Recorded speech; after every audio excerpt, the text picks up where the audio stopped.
Hey friends, welcome back to my channel. आज हम tunnel rat इस फिल्म के बारे में बात करने वाले हैं, जो कि 2008 में रिलीज हुई थी। ये फिल्म अमेरिका और वियतनाम के बीच में 1968 में हुए वॉर के बारे में है। दरअसल इस वॉर में वियतनाम के सिपाहियों ने जो टनल्स की स्ट्रेटेजी अपनाई थी उसके बारे में है। बहुत ही छोटे आकार की सुरंगों का जाल जमीन के अंदर बनाकर वहां से दुश्मन पे अटैक करते थे और इन टनल्स में ही छुप जाते थे। शुरू में तो अमेरिकन को ये भी नहीं पता चल पा रहा था कि अचानक से वियतनामी सिपाही कहां से आ रहे हैं और अचानक कहां गायब हो जा रहे हैं। ये टनल्स इतनी संकरी और छोटी हुआ करती थी कि इसमें सिर्फ एक पतले शरीर वाला सिपाही ही अंदर घुस सकता था। अब देखते हैं इस फिल्म की कहानी क्या है। फिल्म के शुरुआत में हम एक टनल में एक यूएस सोल्जर को देखते हैं। वो रेंगते हुए कुछ दूर आगे बढ़ने के बाद रेडियो से अपने साथी सोल्जर्स को ये मैसेज देता है कि टनल सुरक्षित है। तभी उसके नीचे ही छुपा हुआ वियत कॉन्ग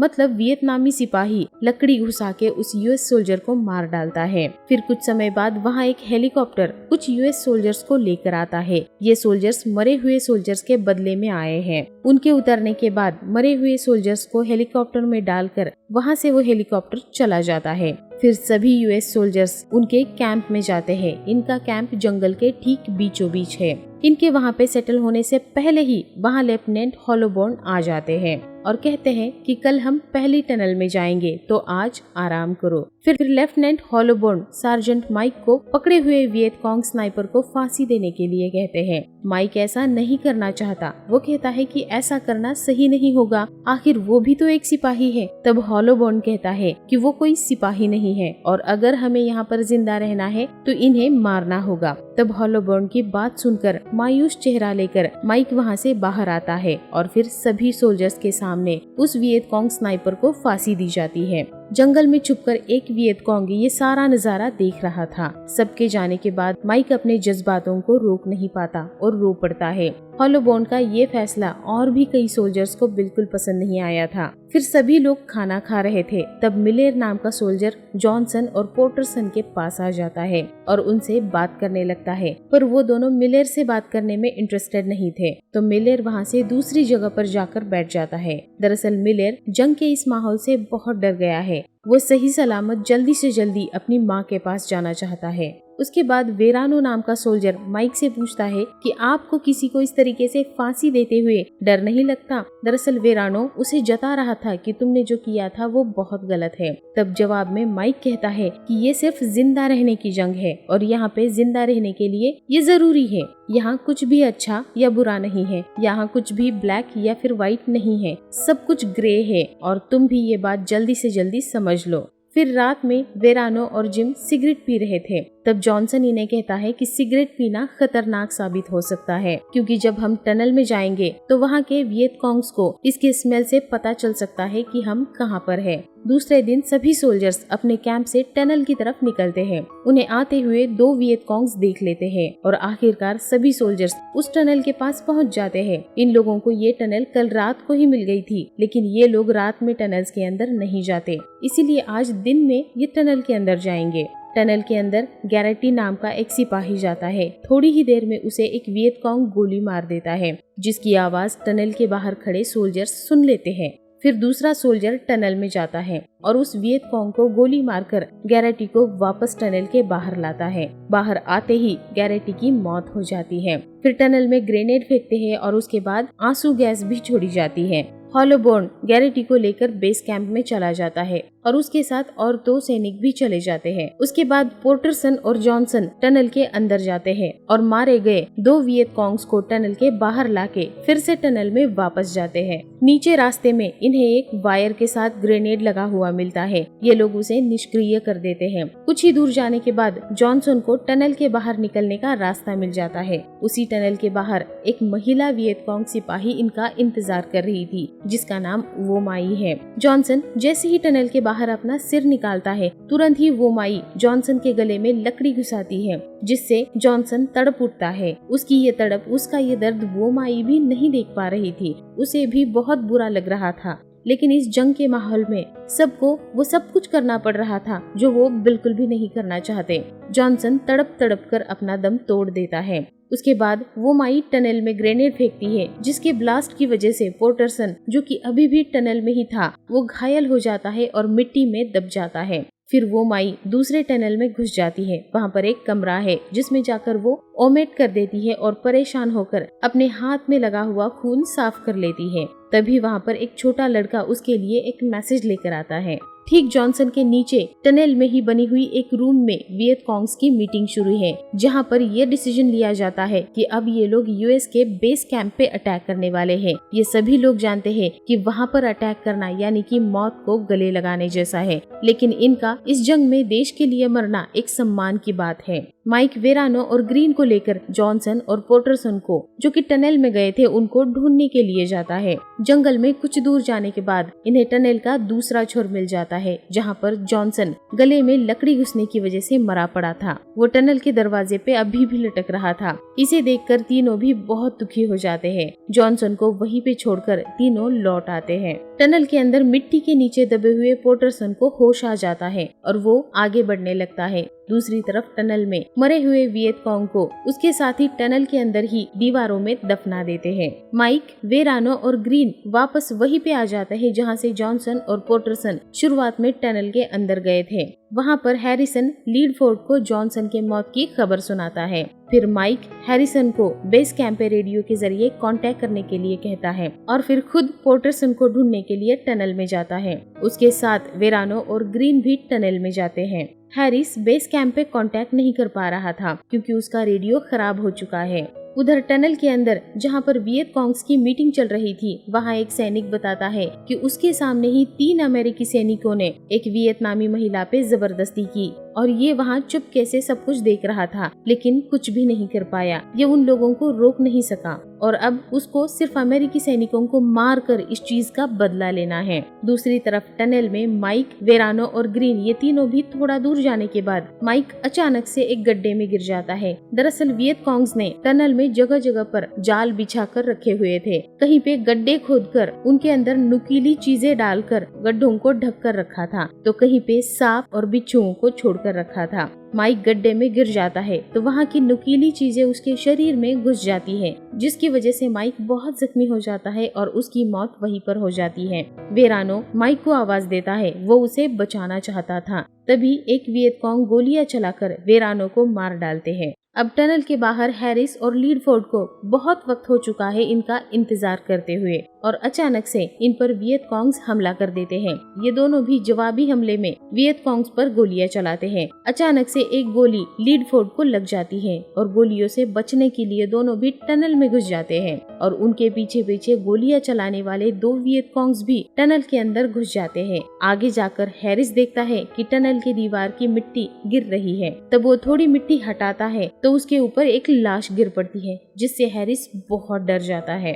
उधर यूएस बेस कैंप पे वियत कॉन्ग अचानक से हमला कर देते हैं। उनकी अचानक से शुरू की गई फायरिंग से बहुत सारे यूएस सोल्जर्स मारे जाने लगते हैं, क्योंकि अचानक हुए इस हमले की वजह से उनको संभलने का भी मौका नहीं मिला था। हैरिस और लीडफोर्ड जब थोड़ा आगे जाते हैं तो इन्हें ग्रीन मिल जाता है।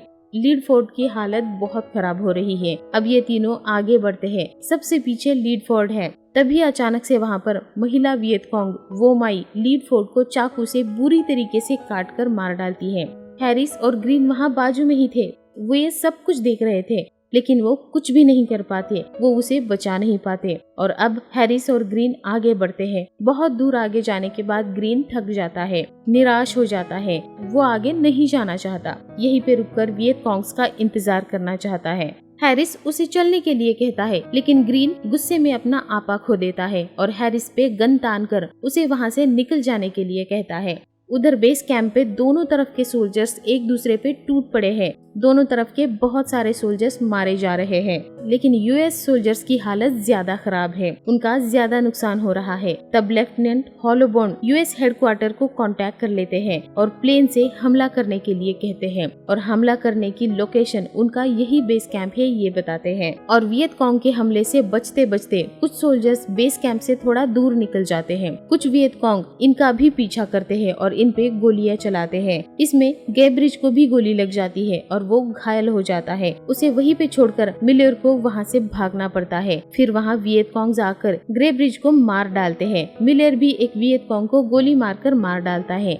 मिलर यूएस आर्मी के इस यूनिट में सबसे डरपोक सोल्जर है। वो अब अकेला है और उसके पीछे वियत कॉन्ग्स है। वियत कॉन्ग से बचने के लिए मिलर भागते हुए उस जगह पर पहुंच जाता है जहां पे पानी की वजह से आगे जाने के लिए कोई भी रास्ता नहीं है। तभी वहां पे वियत कॉन्ग्स पहुंच जाते हैं। दोनों के बीच में हाथापाई हो जाती है। बड़ी मुश्किल से बहादुरी दिखाते हुए मिलर उस वियत कॉन्ग को पानी में डुबाकर मार डालता है। उधर बेस कैंप पे वियत कॉन्ग लगभग सभी यूएस सोल्जर्स को मार डालते हैं। हर जगह बम से ब्लास्ट करके तबाही मचा देते हैं। लड़ते लड़ते लेफ्टिनेंट हॉलोबॉर्न भी अब बहुत घायल हो चुके हैं। आखिरकार जहां इनका बारूद स्टोर करके रखा है उस जगह को ब्लास्ट करते हुए खुद की मौत को भी गले लगा लेते हैं। उधर टनल में ग्रीन वियत कॉन्ग का इंतजार कर रहा था। उसने सिगरेट जलाई थी क्योंकि वो जानता था कि सिगरेट की स्मेल से वियत कॉन्ग्स को पता चल जाएगा कि वो कहाँ पे है और वो इसे ढूंढते हुए यहाँ तक आ जाएंगे। और वहाँ पे दो वियत कॉन्ग्स आते भी हैं, लेकिन दोनों भी अलग अलग टनल के रास्ते से जाकर ग्रीन को घेर लेते हैं।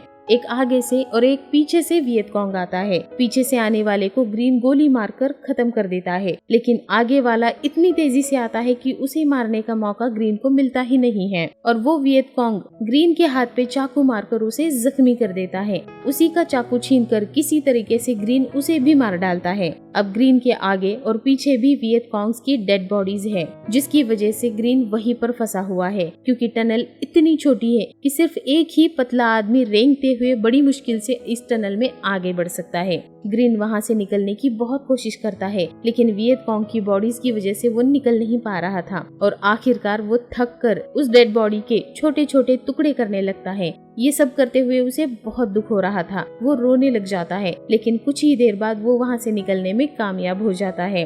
दूसरी तरफ पोर्टरसन को टनल में एक जगह पर पानी भरा हुआ मिल जाता है। पोर्टरसन उस पानी में से आगे बढ़ता है तो एक वियत कॉन्ग की रूम में पहुँच जाता है जहाँ पर दो वियत कॉन्ग्स मौजूद थे। पोर्टरसन वहाँ पर ग्रेनेड फेंकता है और उनमें से एक पोर्टरसन को भी गोली मारता है। पोर्टरसन वापस पानी में गिर जाता है।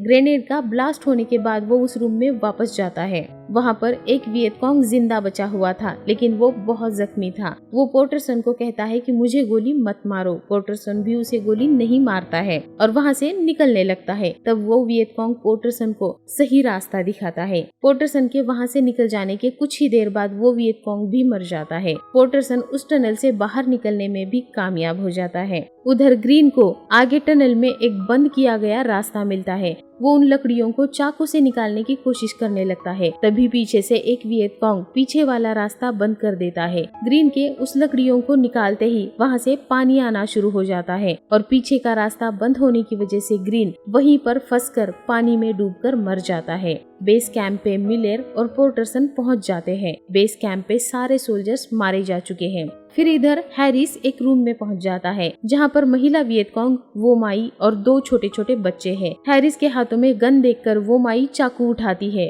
और हैरिस पे अटैक करने ही वाली होती है कि तभी हैरिस उसे कहता है कि मैं यहाँ पर किसी को भी नहीं मारना चाहता, मैं बस ऊपर जमीन पे जाना चाहता हूँ, तुम मुझे जाने दो। वो माई उसकी बात समझ नहीं पा रही थी। तब हैरिसन अपनी गन रख देता है, लेकिन तभी यूएस एयरफोर्स के प्लेन्स वहाँ पर हर जगह पर बम गिराना शुरू कर देते हैं। वो माई उन दोनों बच्चों को वहाँ से टनल से बाहर निकलने के लिए कहती है और तभी एक बम ठीक इसी जगह पर गिरता है और उस वजह से ये दोनों भी मिट्टी के नीचे दब जाते हैं। इस रूम से जुड़े हुए सभी टनल्स में मिट्टी भर जाती है। कुछ ही देर बाद हैरिस मिट्टी के बाहर निकलता है और फिर वो माई को भी बाहर निकलने में मदद करता है। फिर वो दोनों भी मिलके टनल की मिट्टी हटाने लगते हैं। अब यहाँ पे दोनों भी वॉर को भूल के सिर्फ जिंदा रहने के लिए साथ मिलकर कोशिश कर रहे हैं। बहुत देर कोशिश करने के बाद भी ये दोनों भी टनल में घुसी हुई मिट्टी निकाल नहीं पाते। क्योंकि यहाँ पर हर जगह पर बहुत ज्यादा मिट्टी धंस गई है और पूरे टनल्स बंद हो चुके हैं और इसी वजह से धीरे धीरे ऑक्सीजन खत्म हो जाता है और ऑक्सीजन खत्म होने की वजह से इन दोनों की वहीं पर दम घुटकर मौत हो जाती है और ये फिल्म भी यही खत्म हो जाती है।